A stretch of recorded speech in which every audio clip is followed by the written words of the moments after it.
Bonsoir tout le monde, je m'appelle Chris Mwangi, je suis un jeune entrepreneur congolais, j'ai 21 ans, je suis très passionné de l'agriculture et ici nous sommes dans mon poulailler, c'est une mini-ferme de 300 poules pondeuses et ici nous avons deux cheptels. On a un cheptel de 100 poules pondeuses qui sont de l'autre côté de la caméra. Donc tout ce que vous voyez ici, cette activité-là je ne l'ai pas commencé au hasard. Les sons qui sont là-bas, je les ai lancés en 2024. Et c'est comme je l'ai dit, l'élevage est une passion pour moi. C'est un truc que j'aime à la base. Et donc, je le fais par amour. Et pour ceux qui aimeraient se lancer aussi, pour des jeunes entrepreneurs qui veulent se lancer dans l'élevage, je vous dis les gars, n'hésitez pas, ne vous donnez pas de raison. Déjà à la base, pour lancer cette activité, j'ai d'abord fait une formation de 9 mois auprès de M. Bonga Faustin. Durant la formation, j'ai appris pas mal de choses. Mais l'activité, je l'ai commencé au 3e mois parce que j'avais acquis pas mal de connaissances.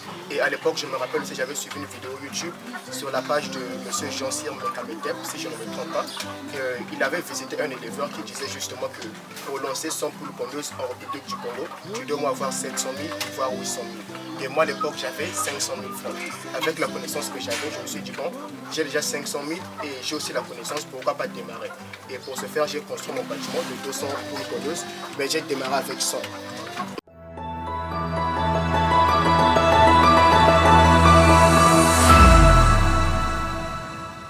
Qui est Monsieur Chris exactement? Tu peux te présenter?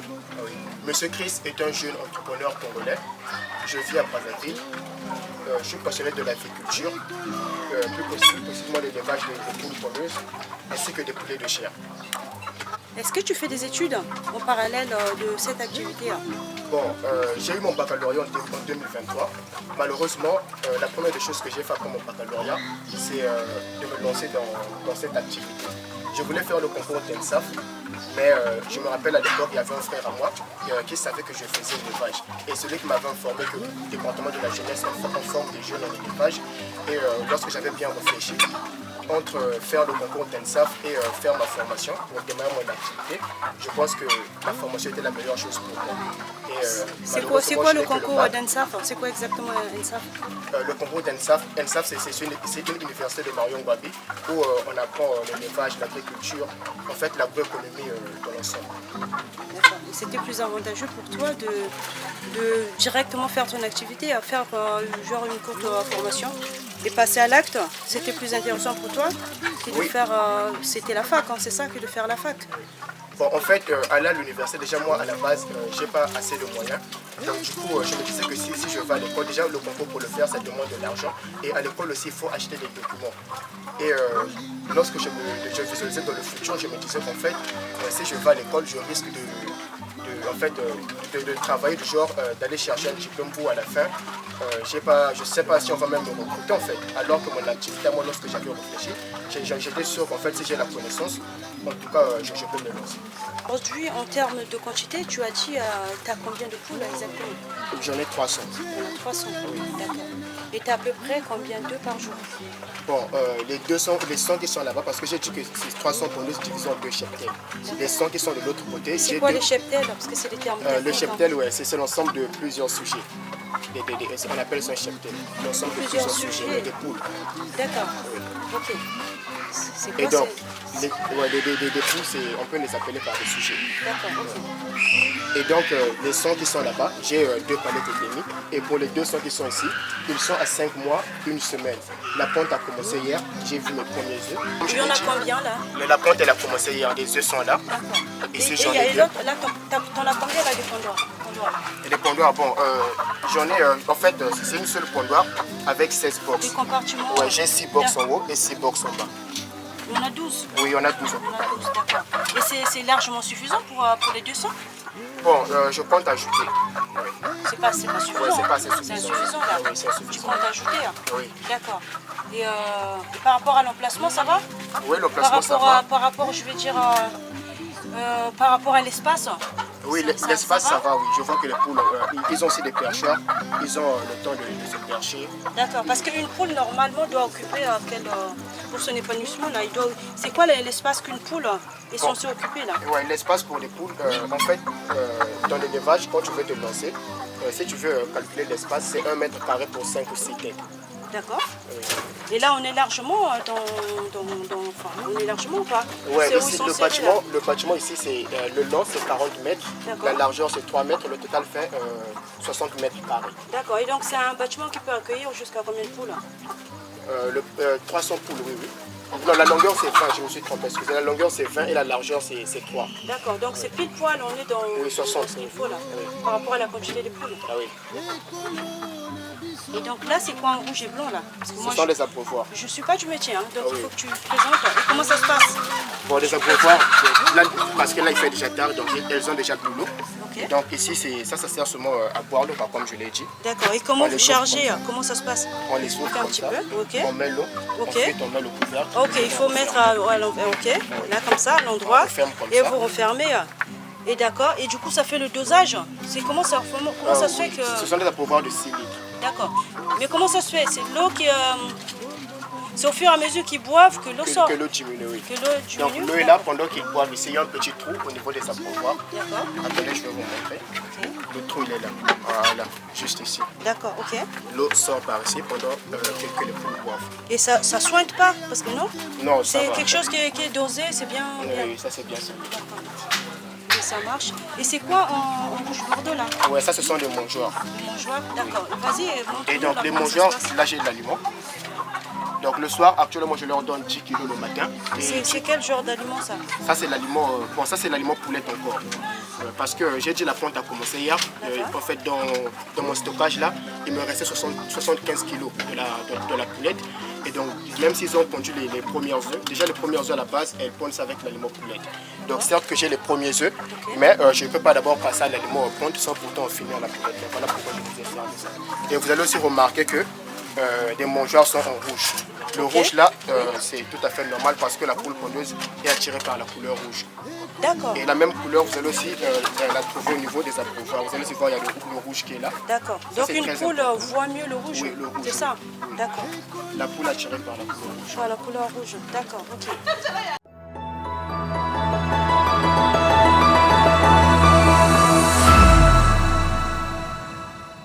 Et une poule pèse à peu près combien? À maturité? Ouais, bon, à la maturité, au 6e mois, pour que la pondeuse te donne l'œuf, il faudrait qu'elle ait au moins 1,5 kg. 1,5 kg. Ouais, exception 1,4, oui. D'accord. Mais sinon, c'est 1,5 kg. D'accord. Quand c'est 1,67 aussi, c'est pas trop bon. La pondeuse, elle ne doit pas peser. Mais comment tu sais qu'elle pèse 1 kg? J'ai une balance avec moi. Ah, donc tu pèses tes poules? Ah oui. Les 300? Oui.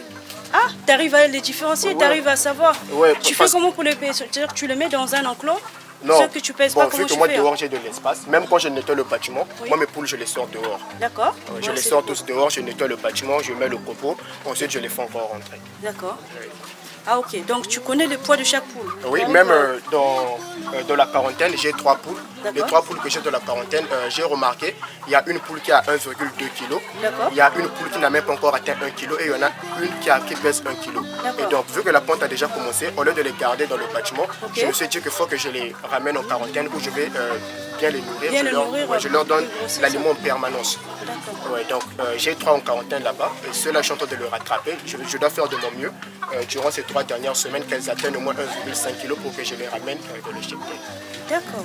Bravo. Hein. En tout cas, c'est encourageant. Bravo à toi. Ça c'est mon cheptel de 100 têtes de poules pondeuses. Je les ai démarrés en 2024. Donc la ponte normalement avait commencé en août 2024 et donc la ponte était censée s'arrêter en août 2025. Mais bon, suite à l'alimentation, parce qu'ici, moi je trouve qu'ils sont à l'aise, ils ont de l'espace, ils ont des perchoirs, je leur donne l'aliment matin, soir et je leur donne aussi l'aliment de qualité. Donc du coup, la ponte s'est prolongée en fait. Donc alors que la ponte s'arrête en août 2025, là nous sommes en septembre, elle continue toujours à pondre. Et Ce qui est bien. ouais, C'est une bonne nouvelle. c'est très bien, oui. Et quand je les vole, en tout cas, je suis sûr qu'ils peuvent même finir le mois, voire même octobre, novembre. Je ne sais même pas la date qu'elles vont finir de pondre, en fait. D'accord. Mais une fois qu'elles sont pondues, c'est quoi leur sort? Ouais, lorsque la ponte elle diminue, eh ben, ça ne sert plus à rien, on les vend tout simplement. D'accord. Et du coup, Bon, je les vends l'unité à 2000 francs.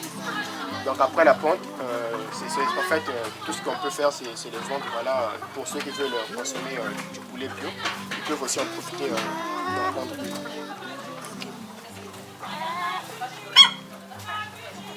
Si situé à Matour, plus précisément dans la route des Palmiers en fait, vers la maison jubilée Saint-Manuel qu'on est là. Donc pour ceux qui veulent me visiter, mon numéro c'est le 06 483 61 24. Et l'arrêt pour venir ici, c'est l'arrêt sénégalais. Dès que vous êtes à l'arrêt sénégalais, vous m'appelez, je viendrai vous prendre moi-même. Donc je répète, c'est le 06 483 61 24. C'est mon numéro. Même sur WhatsApp aussi, vous pouvez me pour les 100 têtes de poules pondeuses, ceux qui ont commencé à pondre depuis l'année dernière, 2024. Donc les œufs sont là. Vous pouvez filmer au niveau des pondeurs. Il y a encore des œufs. Je ne les ai pas encore sortis. Donc là, c'est la quantité de toute la journée. Bon, j'ai enlevé une demi-palette ici. Il y a un client qui m'a demandé une demi-palette cet après-midi. Et en tout cas, hein, n'hésitez pas à contacter alors le jeune entrepreneur Chris. Franchement, il faut vraiment l'encourager. Donc venez commander vos œufs sur place ou à distance. Hein. Donc il a donné ses coordonnées. N'hésitez pas à le contacter et à passer sur place. Est-ce que tu fais de la livraison des œufs? Oui, oui. Moi je livre auprès des boutiquiers. Auprès des boutiquiers. Ah, oui. Mais est-ce qu'auprès du particulier, là, actuellement, tu fais de la livraison? Ouais, bon, si tu veux, au cas où tu me contactes aussi, eh ben, je peux te livrer ça. Et ça dépend de la quantité aussi. Hein. Parce que récemment, j'ai reçu un client là qui est à Bakongo qui me demandait une palette. Et donc, prendre une palette ici, aller livrer ça à Bakongo, alors que dans mon propre secteur aussi, il y a des gens qui veulent le produit. En fait, je ne voyais pas l'intérêt de ça parce que déjà, moi, à la base, j'ai qu'une faible production. C'est comme je l'ai dit ici avec les stands, je n'ai que 2 palettes et demi. Il y a des clients qui m'appellent, parfois il a besoin de 3 palettes. Et je peux pas, en fait, je suis qu'un être humain, je ne suis pas une poule, c'est pas moi de les prendre, en fait. Et les 200 qui sont là-bas, si j'atteins mon taux de compte de 90%, c'est sûr que j'aurai 6 palettes. Et si je combine l'ensemble, c'est-à-dire que j'aurai au moins 8 palettes la journée. Et là, je peux moi, vous satisfaire peu importe l'endroit.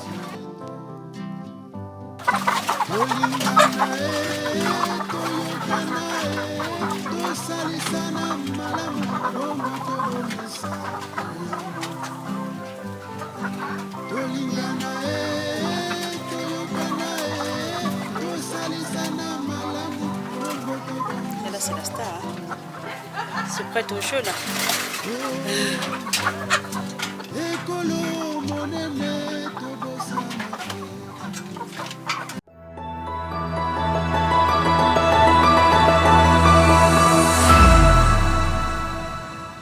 Quelles sont les différentes difficultés que tu rencontres par rapport à ton activité? En termes de difficultés, la première des choses, c'est d'abord l'approvisionnement en maïs. Ça fait pratiquement 3 jours que j'ai commencé à faire des livres de bétail moi-même. Et pour trouver des fournisseurs, c'est pas du tout facile. La majeure partie des jeunes, je ne sais pas, mais ils n'aiment pas en fait cultiver. Alors que les vainqueurs, du moins les gens qui vont sauver le pays, c'est nous-mêmes. Les acteurs du développement, c'est nous-mêmes. Donc du coup, j'invite tous les jeunes, peu importe ton âge, que tu sois dans la vingtaine ou dans la trentaine, et ben, je te prie mon gars de te lever, de te lancer dans l'agriculture, cultiver le maïs pour approvisionner les fermes, notamment des éleveurs. Deuxième difficulté chez Chris Ferme, c'est tout simplement trouver des personnes orales. En tout cas, dans mon environnement ici, pour avoir des jeunes capables de se lancer dans cette activité comme moi, en tout cas, c'est très très compliqué. La majeure partie des jeunes, lorsque tu essaies de collaborer avec eux, au début c'est bon, mais après, ils ne veulent pas nettoyer les caca des poules, ils ne veulent pas être là, changer tout le temps les abreuvoirs. Donc du coup, c'est un peu compliqué en fait. Donc pour les jeunes qui veulent se lancer aussi dans cette activité, c'est aussi une opportunité pour vous de me contacter. Parce que je suis aussi à la recherche des jeunes comme moi qui veulent également se lancer dans le truc, qu'on se mette ensemble, qu'on puisse réfléchir sur comment faire justement pour booster l'activité. Est-ce que tu comptes faire évoluer ton activité? Tu comptes faire grandir ton activité, ta ferme par exemple? Parce qu'aujourd'hui c'est une mini-ferme. Est-ce que tu envisages avoir une grande ferme? Changer le mini en ferme? Alors, faire agrandir ma ferme, ça a toujours été mon rêve. Et donc, c'est comme je vous ai dit, j'ai commencé avec 100 têtes de poules pondeuses. Et en seulement 1 an, je suis passé de 100 à 200. Ceci montre déjà mon ambition justement d'aller très loin. Et donc, Chris Ferme ne se limite pas seulement aux poules pondeuses. J'envisage même de lancer des poulets de chair parce qu'ici à la ferme, il y a des gens qui viennent également me demander du poulet juste pour consommer. Donc j'ai une très grande vision et ça ne sert pas de trop parler. En fait, comme je le dirais en fait. Mais mon but c'est d'aller très loin, de quitter justement d'une ferme, pourquoi pas d'une industrie. Alors, où se situe la ferme Chris Ferme hein? Ouais, moi je suis situé à Makele, qui est précisément au quartier Matou, juste la ruelle d'après l'avenue de la maison du ministre là. Donc pour ceux qui veulent me visiter, vous venez justement à l'arrêt sénégalais. Dès que vous arrivez là-bas, vous pouvez m'appeler. Moi c'est le 06 483 61.